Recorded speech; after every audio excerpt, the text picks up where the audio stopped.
Well, welcome to our Thriving Circle, everyone. This week is going to be a really, really interesting circle topic that I personally am really excited about. Before we start, my name is Yumi. I am a Thrive Guide and practitioner at Soul Connects, and I am with two amazing practitioners today who will be talking about conscious business and how to create an aligned business and what does it even mean to have a conscious business for both entrepreneurs and corporations who have employees, whether it's like 5, 10 employees or hundreds of thousands of employees. What does that look like? How can we create a conscious business on all those different levels, and what does it really mean? So I am really excited about that. But before we start, I'm going to give our guests a chance to introduce themselves, tell us a little bit about themselves and what they do, and then we'll get started. So Roslyn, you want to go? Sure. Very handy. I just had my bio up in the last thing I was in. So we'll do the official. I'm Rosalind Warren. I am an energy alignment strategist, and I'm the founder of Sacred Life Mastery. And I guide conscious visionaries who know they're here to make a massive impact, but they feel stuck and uncertain because they've lost that clear path forward. And so we uncover and clarify their totally aligned vision so they can confidently make the difference they're here to make. So that's my official. And I just play with all things alignment. And my theory is alignment first, mindset second, and strategy third. You can bang your way through strategy all you want, and if you're not aligned with it, it's going to fall flat. So thank you for having me. I appreciate it. Very Beautiful. excited. Thank you for being here, Roslyn. Appreciate you. Trish, you want to go? You'll need to unmute yourself, love, so I'll ask. Yay! Thanks so much. So great to meet you, Rosalind. I'm super excited to hang out with you. I see Roger and Sheila. I don't know if Sheila can hear me, but I know Sheila from like a million years ago from Nova Scotia, where I'm from. So such a small world virtually. I haven't seen her in years, so that's awesome. I'm an energy integration coach, and what I do is I work with leaders to really use energetic tools to create high performance teams. So I help them to harness their intuition and to create positive energy momentum and traction within their teams. So I'm really all about enabling and empowering leaders to really create that high performance capability, which is not about working 20-hour days. It is about pace and flow, and it's about creating psychological safety for your team so that they can show up and be their 10. That's me. Beautiful. Thank you so much, Trish, for being with us. And Trish is a newly joined member of the Soul Connects practitioner family, so we're glad to have you with us. And Roger is also a Soul Connects practitioner who's present with us today. So do you want to give us a little introduction, Roger? I'm here for Trish and Rosalind because I need their help. and I want to know where were they when I was younger, because this is stuff that I just figured out as I started to age. And so, no, seriously, I'm so glad you're doing this. Anyway, I'm an intuitive empowerment life purpose coach. And so it goes right along with what Trish and Rosalind are doing, except it just took me forever to get there. So I'm so glad that you guys are doing this. Thank you. So happy you're here with us. I think we all share the same sentiments about really wanting to soak up what Trish and Rosalind have to say today. So let's start with perhaps the statement or the phrase conscious business is kind of a what we would say like a new age buzzword that seems to be circling around the internet. You know, a lot of things are kind of like conscious something. It's like the word conscious has been slapped onto various words, and it's part of New Age spirituality. But in essence, what does conscious business really mean to each of you, like in a grounded sense? What does that look like? And Rosalind, if you want to go. Sure. And it's funny, I just changed my intro to conscious visionaries from spiritually aware. So for me, it's a way of identifying someone who, as Roger said, why didn't I know about this before? I want to work with people who are at least taking their sleep mask off. They may not know what they're looking at and the light may be blinding them, but they're not totally lost as to what I'm saying. And so for me, conscious just means you're aware that more is going on here than what you see around you with your own two eyes. And that's what I feel about what consciousness means for me. I'm dying to hear what Trish says. I would totally agree with that for sure, Rosalind. For me, conscious business, and I come more from the corporate perspective. So for me, conscious business is very much around. But here's the thing: I don't think it's okay that people show up to do work they love in a place they hate. I just don't think that's okay. And I think that COVID created a big spotlight on the fact that we have horrific leadership. And I hate to say that, because you know what? My clients are out there going, oh yeah, I want to work with her. She thinks I'm horrific. Right? And it's true. And we know it's true because we have how many people not going back to their jobs, not even going back to their careers, because they do not want to go back under that leadership. We have a fundamental problem here. And the problem we have is that we don't have conscious leaders. And to me, consciousness is about as much around what Rosalind has said as it is about understanding that wellness is not a membership to the gym. Wellness is not about, that thing HR does for us. Loving where you show up every day to do your work is about being psychologically safe. And that is 100% the responsibility of the leader. They create that space, they create that safety, and they enable and empower that capability. It sits with the leader. I want to be working with, just like you, Rosalind. I have zero interest in convincing somebody that intuition is a thing.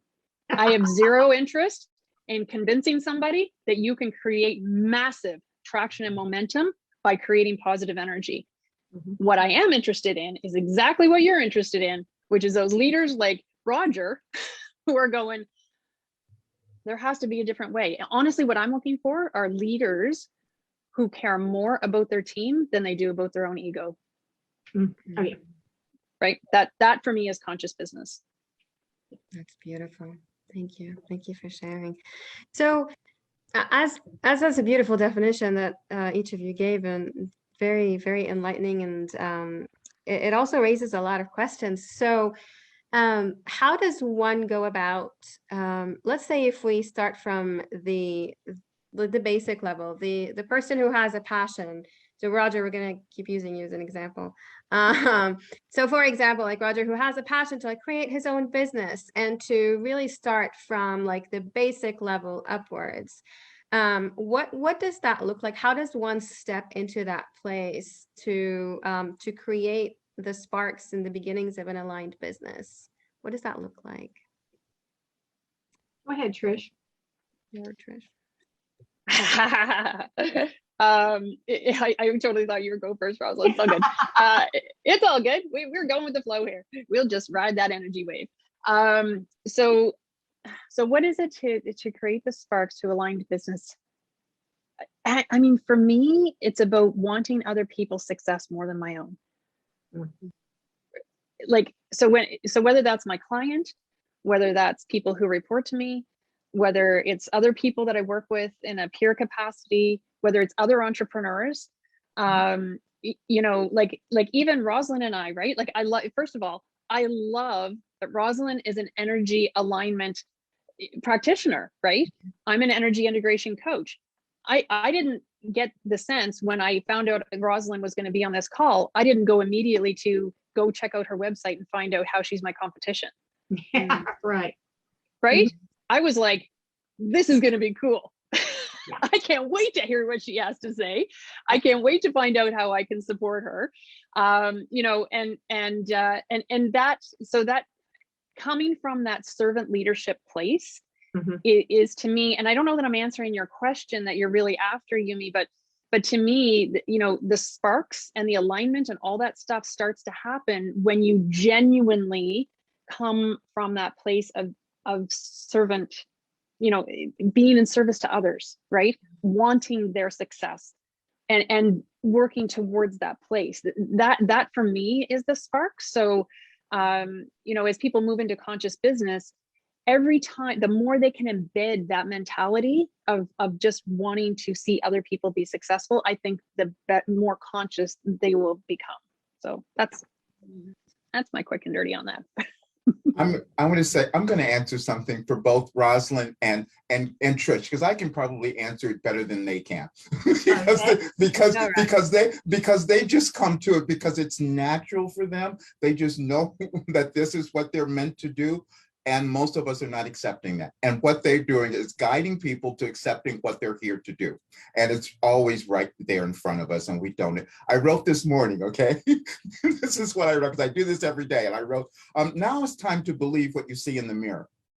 You know, that's really what it is. We're just doubting ourselves all the time. And it was a take off of a play, off of the words from the rear view, side view mirror. Objects in the mirror may appear closer. And that's what it is. It's always that. So anyway, and it's hard to do that. But what Trish and Rosalind are doing is helping everyone do what I couldn't do before. That own what you're here to do. That's it. Yeah, absolutely. And I think, you know, to some of Tricia's points, the piece, the second question would then be, how do you get yourself into a place where you feel safe enough to put other people first? Yes, that's a big one. Because so many people, and this is where the difference in the wearing your sleep mask and you're totally asleep, stumbling through life, doing what great grandpa did to survive when you don't need to in this day and age, and it doesn't work, but you don't know any better because you've been conditioned and trained and taught, and this is how it is, and this is what you got to do to succeed. And if you don't work 22 and 9/10 hours a day, you're never going to succeed. Well, you're also going to succeed in burning yourself out, having a divorce, your kids will hate you, and you'll die. Yeah.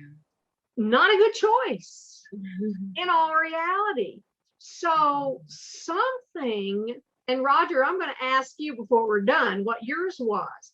Mine was sitting on the couch at 50 years old, basically in a fetal position, going, okay, if this is all there is, I'm just out of here. I have done everything that I have twisted myself into a pretzel 6 ways to Sunday. I have done everything that I could do. I have checked every box, and life sucks. What gives? I'll tell you all the rest of the story because you'll laugh. That afternoon, of course, I had to drag myself off the couch and go to the grocery store. So I'm walking in Walmart, and they had the big, luckily, well, everything is serendipitous. This Walmart has the books right at front where you have to walk by them. So I just turned in and I'm looking, and I saw The Secret. And I love little books. So I pick it up and, oh, it looks good. It looks good. Now, y'all know, if you've ever read The Secret, that point, I was still in sort of religion and all. And, you know, I'm reading it kind of going, I don't know, you know, and I pop the book open, and the only place in the entire book that had a Bible verse Yikes. is what opened, and I read it and went, okay, brought it home, and that's where life changed. But life changed because without knowing the words, I totally surrendered. I just took my I took my playing piece off the game board I'd been playing and went, done. And the universe went, yay, woohoo, we can do something now. Because they'd been trying all these years and I couldn't let it in because I have been writing journaling to the universe, didn't call it all that, since I was 3 years old. So I wasn't new to connection to spirit and Jesus and God and all of that. I wasn't new to it. But I was also so unconscious. That's why I love Ho'oponopono. I was so unconscious that I blocked 90%. You know, if it was an absolute slap emergency, the universe could bolt through in a miracle and had done so many times. But living in this give and take, and it flows in, and how do I become conscious? How do I know how to treat other people? I go, what do these people need? What I'm going to put out an offer because I have to, because it feels so fun. It's so good. But what does the offer look like? What do the people who are my clients, we are tied, connected together energetically, what are they calling for? What are they needing? What are they wanting? And so I think, Trish, at your level, it's okay. Let's forget their upper bosses who are hounding them for things. We'll get to them in a minute. But okay, I have this group of people who are my employees.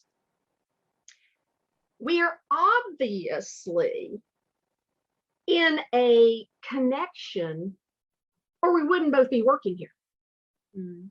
I know I can't stand that girl because she just talks about everybody, and I can't stand this guy because he's never on time, and I can't stand what this person does, and I don't like that, all that. Yeah, we got all that.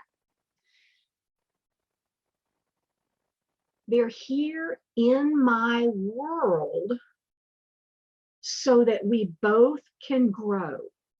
I need them and they need me.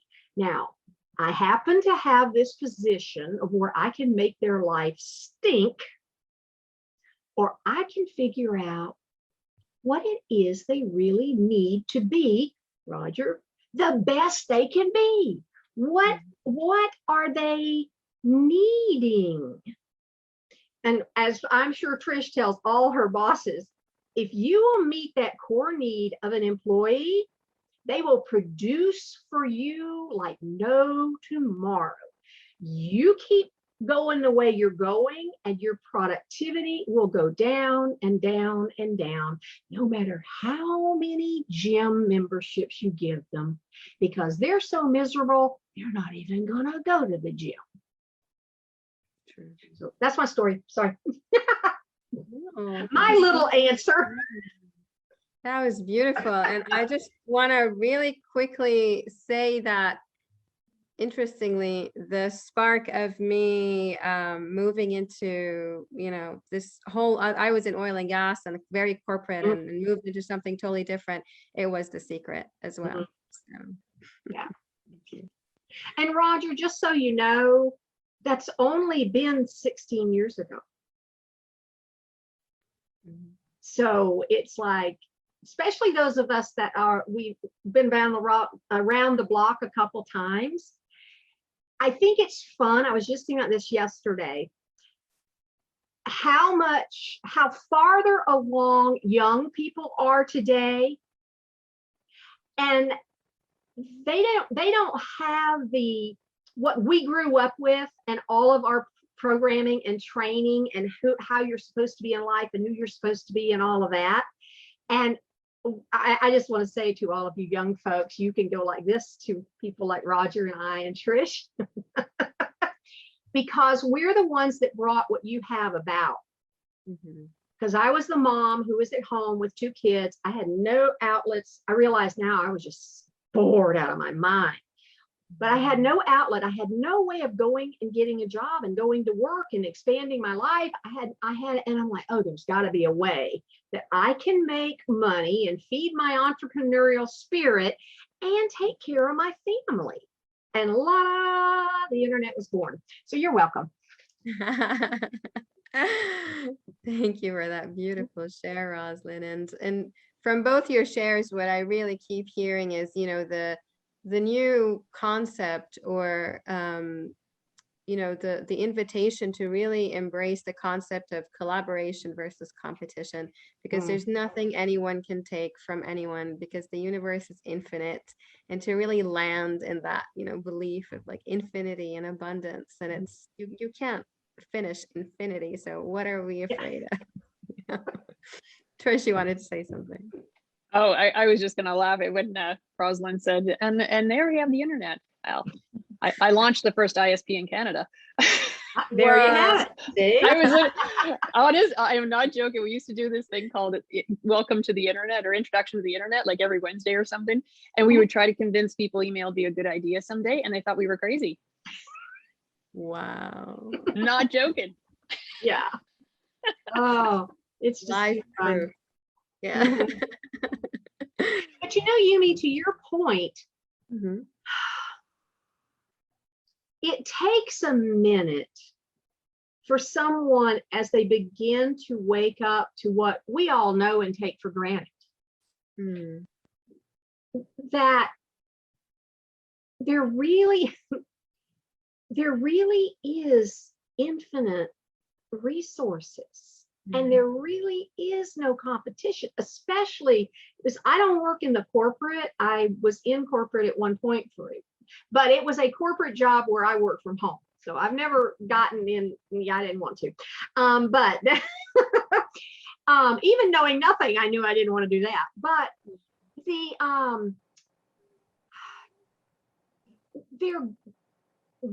are in our work, we are literally bucking eons of training and conditioning. And back, there really was competition. If the lion got the antelope before you got the antelope, you and your whole tribe might starve to death. There really was this necessity. And what I say about the internet, this guy's sitting in his little cave, not having fed his family, and they're eating grass again. And he's thinking, there's going to be a better way to provide for my family. And they evolved out of being cavemen who had to battle a lion to feed their families. And we have evolved with our wishes and our desires and what I would prefer. I would really prefer to work from home and raise my kids and still may have a sustainable business. I would prefer that. And we've expanded to where we are now. And these kids today, bless their hearts, if you're anybody under 40, you're a kid, just sorry.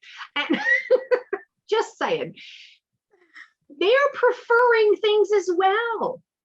And we're taking the universe past where it's ever been before. But another part of conscious business is we can't go in and say, you people are doing this all wrong. That's not conscious either. That in itself is unconscious. It's not going to be, in my mind, I was thinking, we can't go beat them over the head with the Bible to get them to believe. We've got. Is that like when I said it was horrific leadership out there? Is that what you mean, Rosalind? Like that? You weren't talking to them. I know you would clean up your words around them, but it's this idea of, and this is the whole key.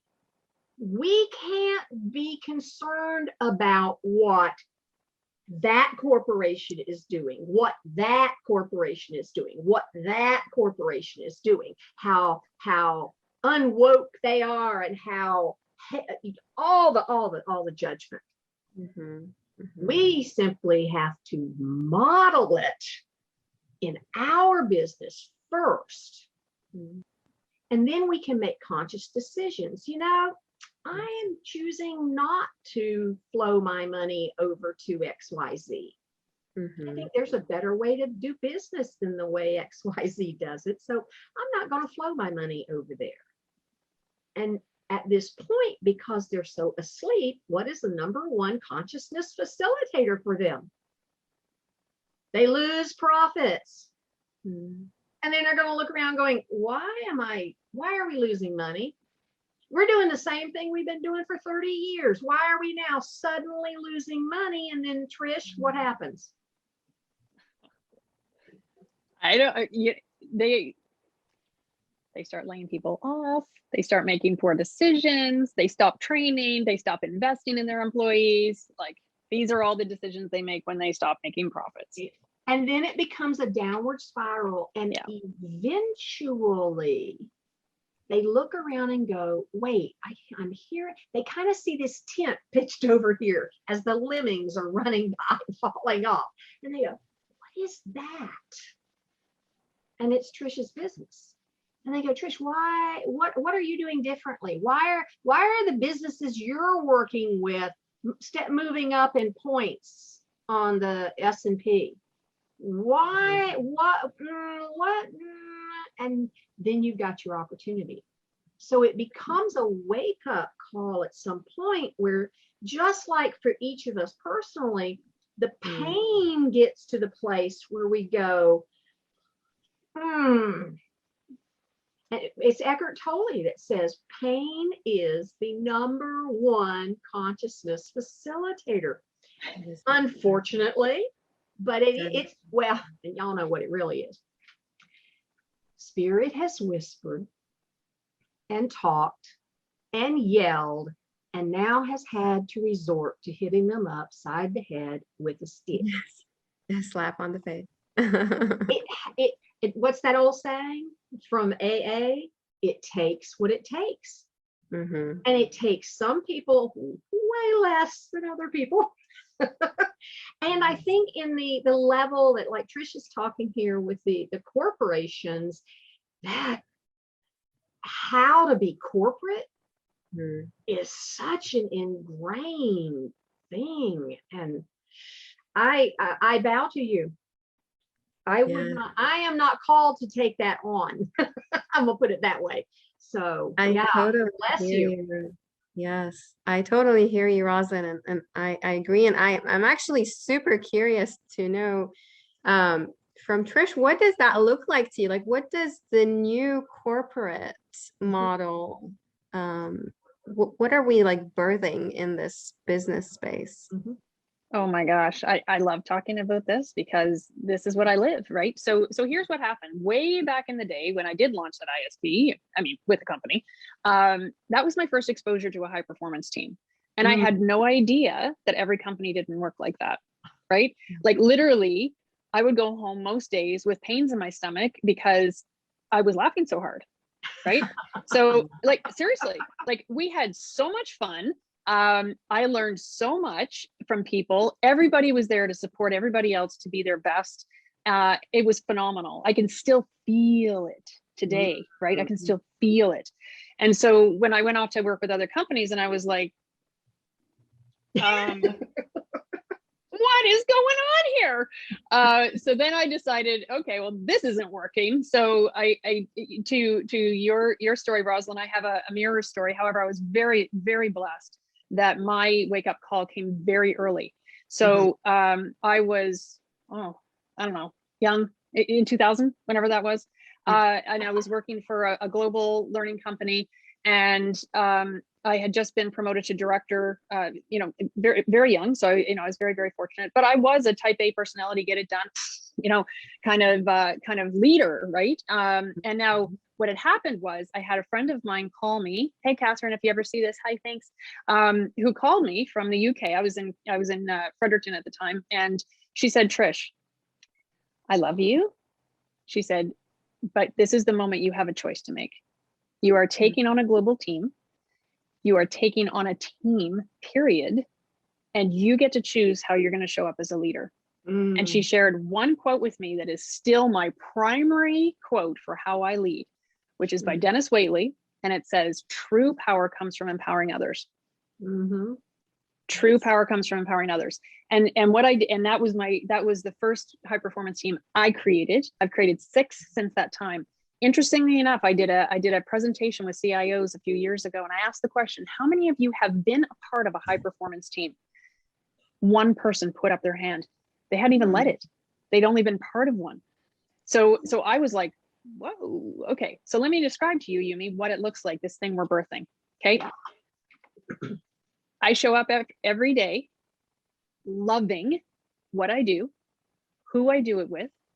I never have to worry that when I'm relying on somebody else in the team, that they're going to do their job, because I know they're going to do their job. I trust them to the bone, to the bone. I know they're going to do it. I know that every single person, they have fun, they laugh, they enjoy their work, they support each other. We reach out to each other. Everybody will have everybody else's back. As the leader, when we have a win, the team gets the credit. When we have a loss, I take the bullet, right? That's how that works. So, but as a team, I know our team, we have hard conversations. We have hard conversations as a team. Throughout COVID, we have talked, the team that I'm working with now, we talk about mental wellness openly. We share where we're at, what we're feeling, what we need. We have ideas about how we can support each other, things that we can do. Our KPIs, to your point, and Yumi, you said this, and so did you, Rosalind, our KPIs, tick, tick, tick, every quarter, because our team is, when people, here's how I describe myself as the leader in this world. I'm a maestro. I am a maestro, and I'm an energy maestro, let's be real. But what I lead is I bring in people's gifts and strengths at all the right times, and I augment with people who have different strengths and different gifts, and I create magic and music. That's what I do. And when I'm in that flow, oh my gosh, like literally, I don't know if you can feel my chills right now. My whole body's full of chills, right? My whole body's full of chills, because it is a form of magic. And there is nothing for me personally that is more, that feeds my soul, like watching someone step in and take ownership of their 10. Like seeing that. And when they can operate at their 10, they don't need to work 20 hours a day. They work smarter, not harder, right? They leverage the team instead of trying to do it all themselves, right? That's the world, to me, that we can birth in this corporate environment. That you're not going to change corporate. It's a Titanic, right? You're not going to change that overnight. However, if you can get conscious leaders to understand what it is to truly lead that team, to truly want their team's success more than their own, to put their ego on the back burner, what they don't understand is they will see more success than they've ever seen, ever, even personally. Like, even though they're constantly giving credit to the team, people who actually, they know that you're the one that made that happen. So these leaders will see more success than they've ever seen, drive in the way that they drive now.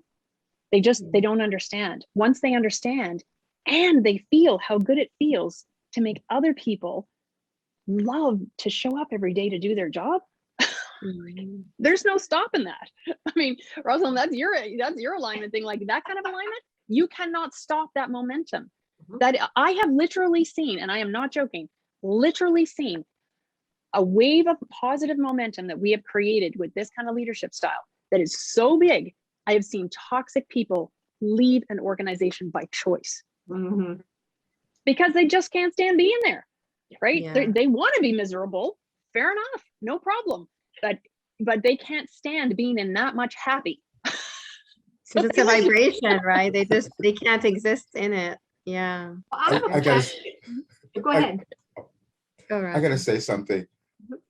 Trish and Rosalind are demonstrating so beautifully the work that I do. It's just so amazing because I said we're all born to fulfill a purpose. It just takes us a while to figure it out. But then you get like Trish, she gets plopped into a place young, as she said, and then she awakens and she knows this is it. And she starts doing it. Not all of us can do that. And then Rosalind was plopped into a place where at 50, she said, okay, now that means that you have that experience to show others what can happen. Everybody has that. And this is wonderful to see and to hear. And for other people who are watching, for Soul Connects, understand that this is the training that the practitioners have. And it's really great to see. So thank you. Oh. Thank you. Thank you. Trish, I had a question. So as the leader, do you hire in the people that will fit this framework? Or if not, how do you bring someone they're just a corporate cog, they've hired into your company, they've been promoted into your team. How do you bring them to this place where they even, Roger, believe they have something they can really give, that they're not just, I'm just showing up, doing my 10 and getting my pay? Mm. Yeah, well, first and foremost, if they're just showing up and getting their pay, they're not at their 10. Well, no, I did. I'm sorry. Doing their I 8 realized I hours. should have cleaned that up. I'm just going to come do my 10 hours Yeah, and exactly. then flip. Yeah. Yeah. Yeah, and that's a great question. And actually, I'm so happy that you asked that question because I have had many people say, oh, well, if you have a whole team of rock stars, then it's not hard to do that. Very rare that I've been in a position to be able to hire in and choose who is on my team. So I inherit or whatever that happens to look like, right? Sometimes as a consultant, sometimes as an employee within an organization. So how I do that is, you know, I spend a lot of time doing things that ensure that they understand I'm consistent, right? So it doesn't happen overnight. So for me personally, and I know it's very strange and people think I'm crazy, I give my trust and you just get it, right? You literally have to, like, you know, do the 3 strike rule to lose it, right? You get it out of the gate, you don't have to earn it, but not everybody operates that way. So what I have to do as a leader is I have to show up consistently, and they have to know. That's how you build that psychological safety, right? Is that they have to know how I'm going to respond. How am I going to respond to a crisis? How am I going to respond when they failed or they didn't deliver? How am I going to respond when, you know, when the heat comes down, right? And all of a sudden, you know, it looks like things are starting to shift and change. How am I going to respond when they see me consistently respond in a way that they can trust? That's when you start to build that psychological safety. When you have that psychological safety, that's when they can start to shine, right? Like they'll let a little bit of the light out, and then they'll see that everybody was like, oh my gosh, that's amazing, right? And that reinforces and validates for them. And then they let a little bit more out, and then they let a little bit more out. It's also my role as a leader to be, and this is the energy work, right? Is to really tap into their energy. Now, I'm not reading anyone's energy. I want to be really clear. Tapping into the energy they're putting out, right? So it's very ethical, right? I don't go tapping into people's energy. I want to be really careful about that. But tapping into the energy, and usually I do it as a team, right? So typically when I tap into the energy of the team, somebody's name will pop up. I'll reach out to them. Hey, what's going on? You know, what's happening with you? And sure enough, there's something there, right? So the energy work does become that intuitive capability to be able to read the energy that's being given off and to react to it and to adjust accordingly is super important. Like, this is a big piece, because this is where, you know, when somebody, this is how I navigate getting people to their 10. So I heard somebody gave a really great, I'm going to probably mush it up a little bit here, but it's in essence, I think it was somebody from the Tennessee Titans. I want to say Jeff Fisher, maybe. So the quote is, I treat everybody differently under the same set of rules. Okay. So everybody's energy, what they need in order to shine and step into their 10 is going to be different. So how I show up as a leader is different. So while I'm consistent in the fact that, you know, I'm not going to, you know, freak out or, you know, or they, you know, they don't know what to expect every time they engage with me. While I have to be consistent in that, I'm not going to be consistent in how I treat people, because I treat them not how I want to be treated. I treat them how they want to be treated. Mhm. And the energy informs me as to what that is. So I will adjust my leadership style accordingly based on what they need in order for them to feel safe enough to shine. So to your point, or to your question, no, I don't always get to pick who my team members are. I need to build that capability. And it is probably one of the most time-consuming aspects of what I do as a leader. That being said, you know, I can't, a maestro does not have, you know, the orchestra play in front of the audience without thousands of hours of practice, right? So I can't get into the flow of, you know, of making all that magic happen until everybody is performing at their 10. So it takes work and effort to get there. There are no silver bullets in this work. Yeah. Mhm. There are no Yeah. silver bullets in this work. Yeah. Mhm. Oh, Great question. I'm really feeling into this because I'm going to assume, y'all know the problem with assuming, but I'm thinking that there may be a few more people who are entrepreneurs than there are folks who are at leadership. But your points, that's we are leaders. If you're a mother, you're a leader. I would have to say, if you're a wife, maybe I should change it. If you're a spouse, you're a leader. Because somebody's energy is leading the energy of the family. Mhm. And the great news is that positive energy is so much stronger than negative energy, that if you've got a negative spouse, don't worry about it. You stay positive and it's going to raise the energy of the whole family.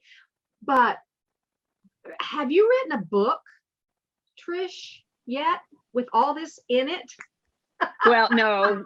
So no, not specifically. I have the question journey, right? Which is the book that I wrote, channeled in 2009, which is a book of powerful questions that most people want to avoid. So I do have that. I do have an ebook on the 10 benefits of high performance teams, which is free and available to people off of my website. But let's take where you were going with that, Rosalind, because I think that's really important, because a lot of the entrepreneurs are leaders, and Roger knows this, and I know he knows this because he and I are both in Tyson Sharp's Serving Circle, which is a phenomenal networking group as well, you know, that I know is very similar to the community Soul Connects is creating, where you're showing up as that leader. So even though many of them are solopreneurs, right?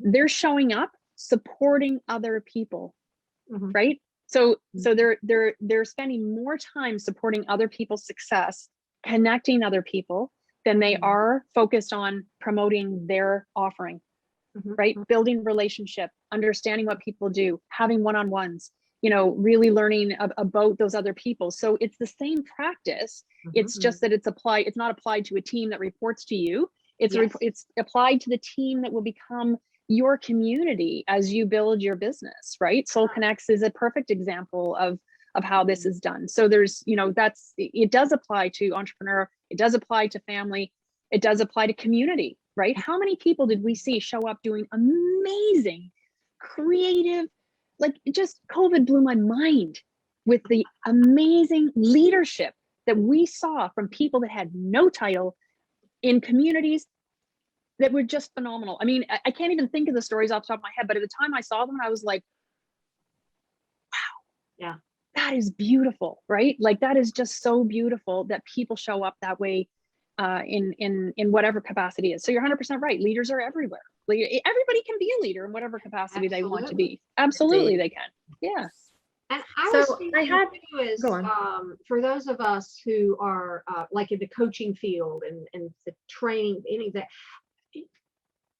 the model that you're speaking of is the model. I mean, it's our heart to have each and every one of our clients step up and step into their 10. That's why they come to us, regardless of what they're coming for. Bottom line, their problem is their consciousness facilitator that's waking them up to, you have a 10 hiding in there somewhere. Now, it may be hidden and covered up by your health issues. It might be covered up by your money issues. It might be covered up by your relationship issues.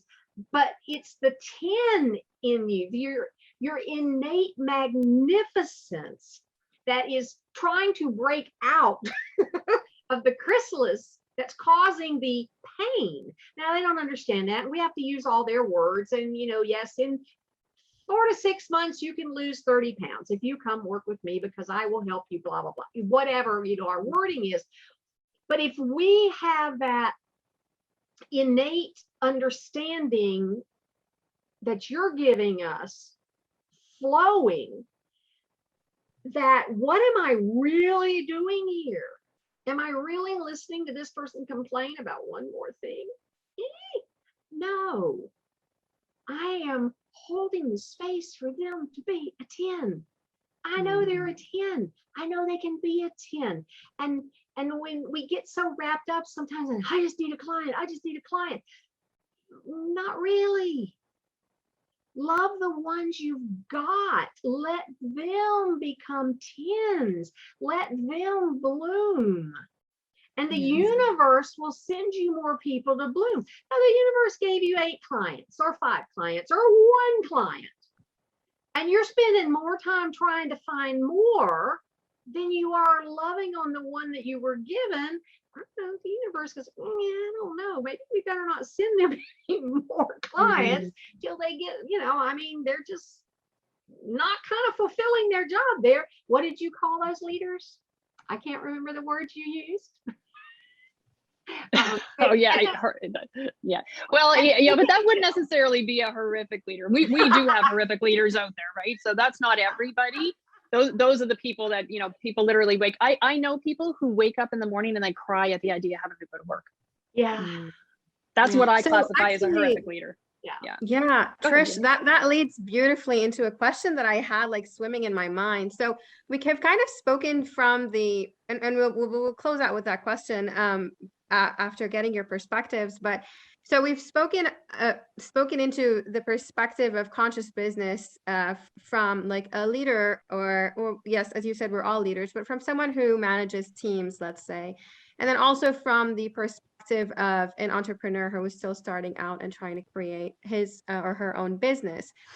There is an underdog that exists between these two. So that person who is right now in a corporate job, who is at a level where he's still not they are still not managing a team, but they are in a super toxic environment. And I think that this really is almost like the mass population of corporate employees, let's say, because the numbers kind of decrease as you go up the hierarchy. And I feel that on some level the rise in entrepreneurship is because these young fellows have, the environment is too toxic. They're like, we're done, I'm out, I'm doing my own thing. Is that the only solution? Or like, what does one do when they are at a basic level corporate job, but the environment is toxic and they just hate waking up every morning? What do you do? Are you going to Trish or are you, We're going to the expert. To know what the people who would love to work for you but don't do. I have been that change agent that was in a position that I was not able to really affect the change in a toxic environment. And I will tell you, it's a heavy goddamn weight to carry. As a woman, I think it was much worse and I think that it's not something, I remember having to go to a chiropractor every week to get my rib popped back in. That's how much stress my body was taking from that toxic environment. I use the word horrific, not to just be dramatic, because I literally lived through that and I know what it is, and it is horrific. Like my soul was battered, bloody, laying on the, like every bone broken at the soul level, like seriously. So it's not to say that you can't start to initiate change at an informal level. That is possible. However, when you're constantly hitting the barrier of the leadership that does not support, you're only going to get so far in that. And you may be able to create less toxic capability, but everybody's seeing the same thing. Like when they see that the real issues come to bear and the leadership fails you, they're never going to really create that, even though you might have a tight group or a tight knit community that you've built within the team or whatever. If you keep hitting up against that leadership barrier, you're never going to be able to break through. So I do think that, and that's why my mission is to heal our corporate work environments one leader at a time, because from my perspective, it is a leader responsibility and it has to come top down.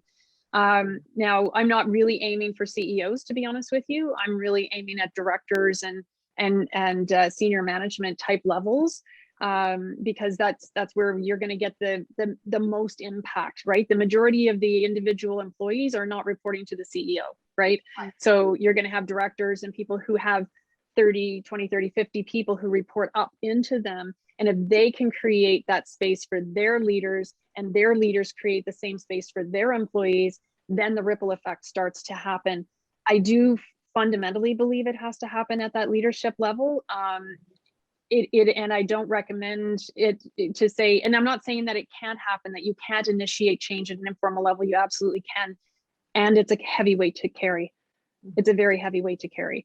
And you can feel very alone and very much not supported. And it can actually take what was already, very difficult for you to show up in a toxic environment every day, add the layer of the responsibility you've added in trying to initiate change. And it can be very detrimental. When Rosalind made the comment earlier, some people might have saw that as being dramatic about dying, right? If you're choosing not to step into becoming, more conscious in how you operate. Hello, diagnosed in 98, told I had 7 years to live, right? Like you can manifest dis-ease with that level of stress, right? So that is a tremendous level of stress that people have. I'm glad you asked that question, Yumi, because I do see it and you're absolutely right. And that's my experience. It's not to say that that's the only answer. It's just to say that that's my experience with it.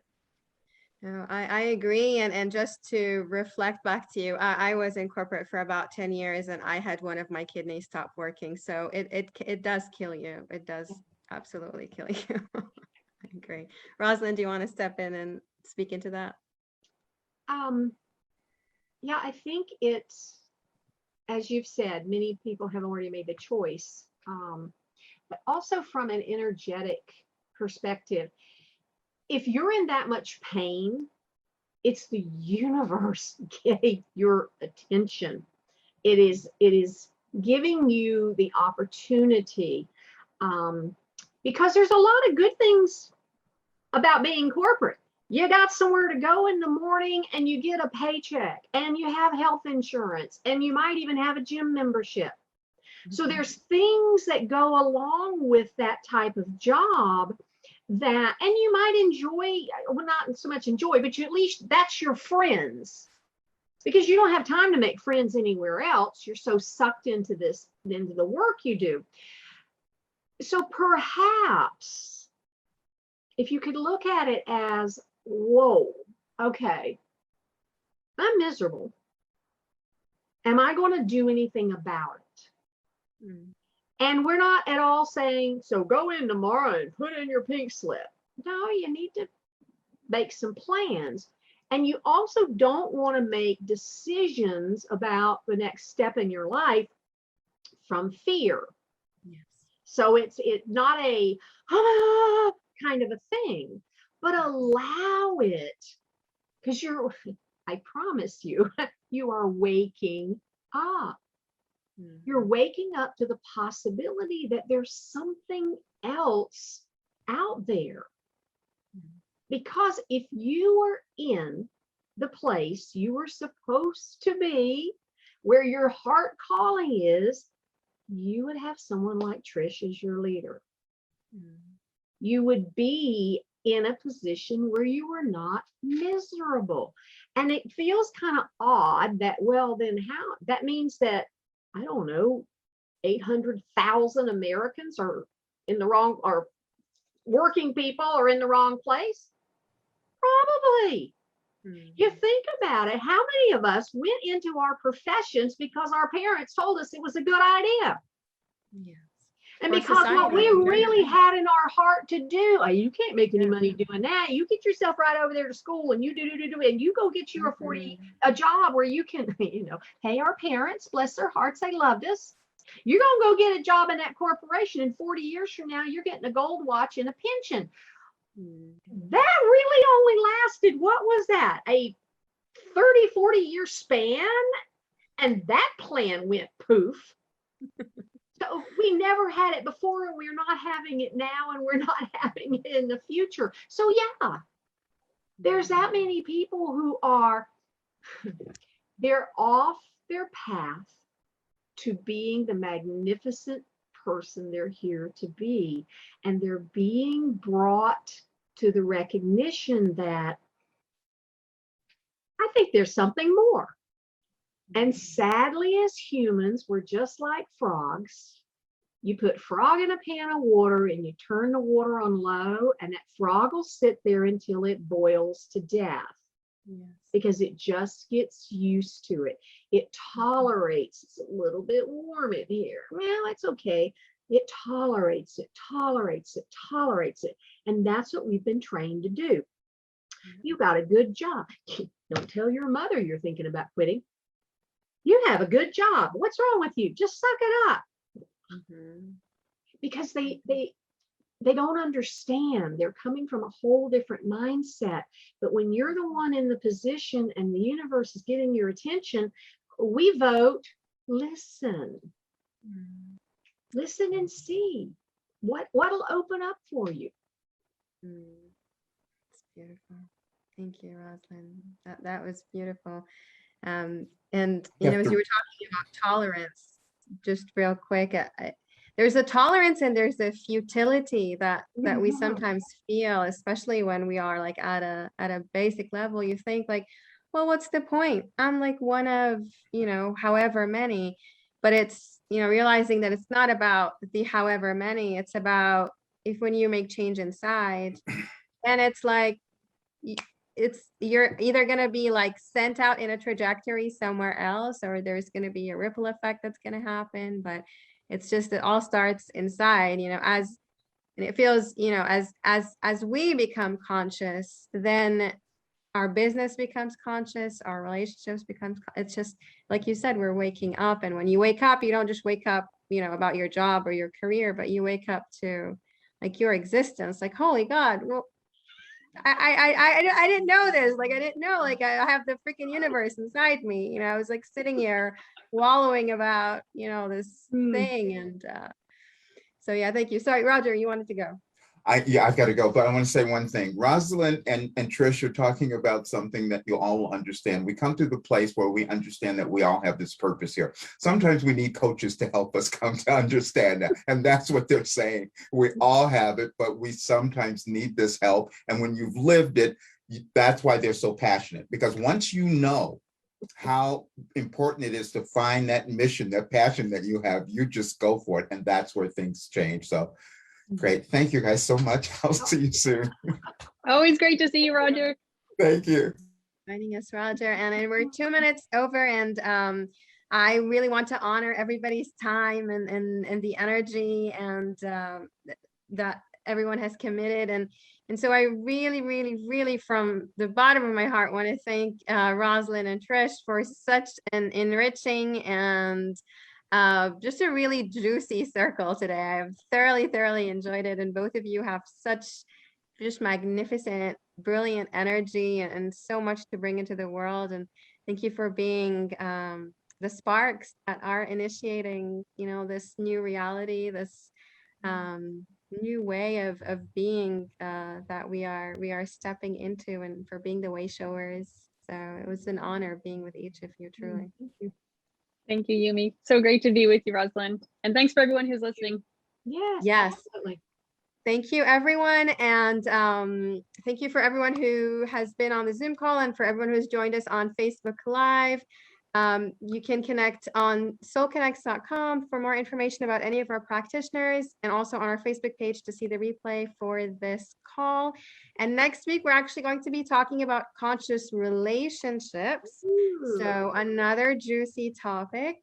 So make sure you join us. Yumi, And could I invite everyone to my upcoming summit where I'm Yes, going to have please. Cheryl and Yumi are both speakers at it, and it's Yay. for conscious leaders, thought leaders will be there. You can go to daretothrivecircle.com and get on the list, and I will be sending out all the info. It's virtual, of course, but it starts in September. You don't have to be available because you'll get all the replays. So it's daretothrivecircle.com. And thank you so much, Trish. It's been a pleasure. I'm going to go get your book. Awesome. Hey. Thank you both. Thank you, everyone. And Awesome. feel free to Thanks, take your everyone. time. We'll see you next time. Bye.